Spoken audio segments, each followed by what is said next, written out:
पूजनीय गुरुजी के चरणों में वंदन and a very warm good afternoon to all you ladies and selected gentlemen. This afternoon during the lunch break, a lady remarked at the table that women should speak out more. And very instinctively I turned around and said, well, women don't have a problem in speaking, they have a problem in being heard.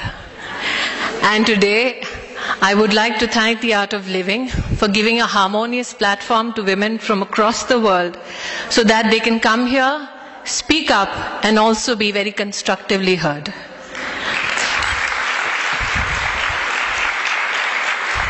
I had two very senior, experienced ladies give the world view with regards to global connect and conflict. While I was listening to one of the pioneers in the women's movement in Europe, I heard her talk about nations in pursuit of protecting national identities. I heard Ms. Anderson quote Mahatma Gandhi. And while I was reflecting on this pursuit for preserving national identity, my thoughts went to the lady from Sri Lanka who's sitting here.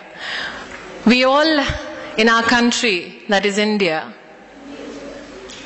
absorb and follow a lot of values from so-called epics like Ramayana. And in Ramayana, when Prabhu Ram had been victorious over Ravan and he was leaving back for home, he was told by Vibhishan that Lord Ram, now that you are victorious, you can stake a claim to the golden city of Lanka.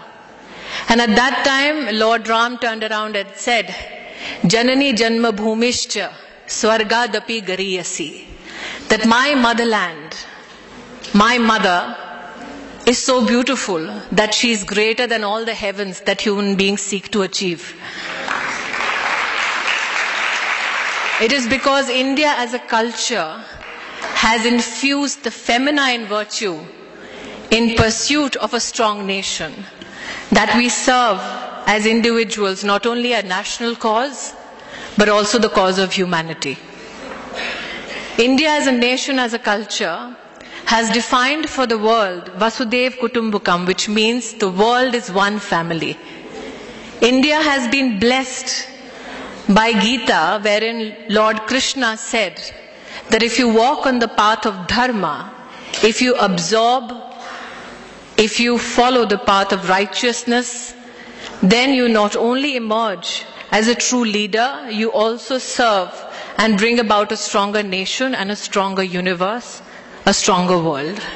And it's interesting that today, in this very nation, through this very platform, we talk about globally connecting, we talk about leadership that helps us connect. Ms. Anderson spoke about conflict, which is one of the worrying factors when people converge on a global platform and talk about nation building, national interests, and interests of humanity. Well, to downsize it a bit, Ms. Anderson, I have forever been in conflict with a lady called Rita Bahuguna Joshi, who belongs to a political ideology not similar to mine. But when I walked in, she embraced me warmly.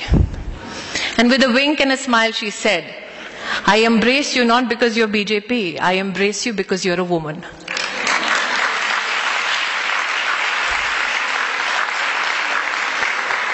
I then went, and when I was about to sit, I was warmly greeted by Dr. Ghazanfar from Afghanistan, a lady who serves as the Minister for Women's Affairs.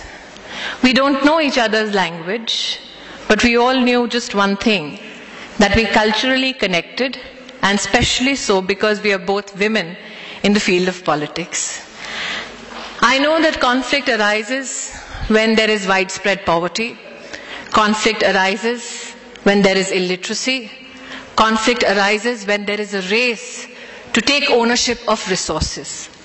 But I also know that when women are put at the helm of affairs, conflict has this very unnatural way of decreasing. In 1996, a study was put out by Mr. Subba Rao and L. Rainey, which said that if a nation, and 72 countries were a part of this study, that if nations in 1975 had invested in women's higher education, then in 1985, those nations would have seen a decline in infant deaths by 68%. If those same 72 nations had put in all their resources to increase per capita income of every citizen in those 72 countries, the impact on infant deaths would have been zero. Today, when I stand here as a woman, I'm of the opinion that if you truly want to globally connect on issues of humanity, if you truly want to reduce conflict, then one of the first steps that we as a nation, we as a world need to make is to empower women.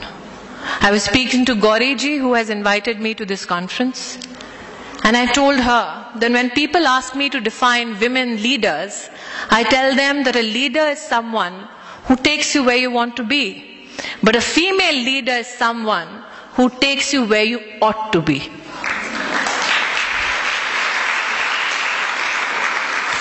Ms. Anderson spoke about legislation. As a parliamentarian in India, we've had quite a few challenges in the past 1.5 years with regards to women's security. Does it break my heart every time I need to raise my voice in Parliament about a woman getting raped? Yes, it does. Does it break my heart when I discuss statistics with regards to infant girls being killed just because they're girls? Yes, it does. It breaks my heart when I recognize and I realize that over 1 crore girls die in our country every year in a mother's womb, and nobody speaks out for them because children are not vote banks. But at the same time, I wonder, is legislation enough? If we truly seek to empower our nations, our society, the world at large, will legislation be enough? And that's when I reminded myself of a quote by Mahatma Gandhi, who said, "Be the change you wish to see in the world." Kavita ji has been more than generous in my introduction. Apart from the role of Tulsi, the quintessential Bahu, I also had the privilege of discussing socio-political issues on various platforms. And during one of my shooting schedules, I walked into a studio and met a lady who was quietly sitting at a corner of a room. And I was told that this is the lady of the day and I have to interview her. When I walked up to her, I asked her, "Could you give me a little bit of an introduction so that I can say that to the camera?" She looked at me with a very, very subtle smile and said, "Well, introduce me as the mother who tried to kill her daughter. That should suffice." When I asked her why such an introduction, because that seemed quite cruel and inhuman, she said, "Well, that is the fact that I need to embrace and people need to recognize me for what I am." I asked her why she defined herself so, and she said, "Well, I gave birth to 2 daughters, and my husband told me that if the third was a daughter as well, then I need not take the trouble of coming back home. The third child I gave birth to was a daughter as well. My brother came to the hospital because my husband refused to see my face for 2 days. And my brother said, 'Let me go back and persuade your husband.' So the 2 men sat down and brokered a deal. The husband said, 'If your sister can make do and wish away the third child, she will be given the permission to enter home.' The brother, without consulting the sister, said, 'Well, my sister shall do as you please. We will make sure the third child doesn't see the next month.' The woman comes back with her 3 daughters, the youngest being 3 days old. It is December in the state of Punjab. In a village in Punjab where it's absolutely chilling in December, one night she lays her daughter in the courtyard on a bed without a piece of cloth on the daughter's body. The woman prepares for the daughter to die, and she says that if she died in that winter, all I would do is feign ignorance for the policeman who would knock on my door the next morning. She went and she sat at the side of the courtyard waiting for her daughter to die. She was so tired looking after 3 daughters in a household and giving birth after 3 days that she happened to go to sleep. When she woke up the next morning, she realized the sun was up. And before the police got here, she wanted to scream and shout so that they could see a mother completely immersed in pain for the child's death. But when she walked up to the bed, She saw that her infant daughter was blue from head to toe, but was alive. And that's when the woman turned around and told me that I decided, if my 3-day-old daughter could fight death all night, don't I have the capacity to fight for her life and stand up to my husband?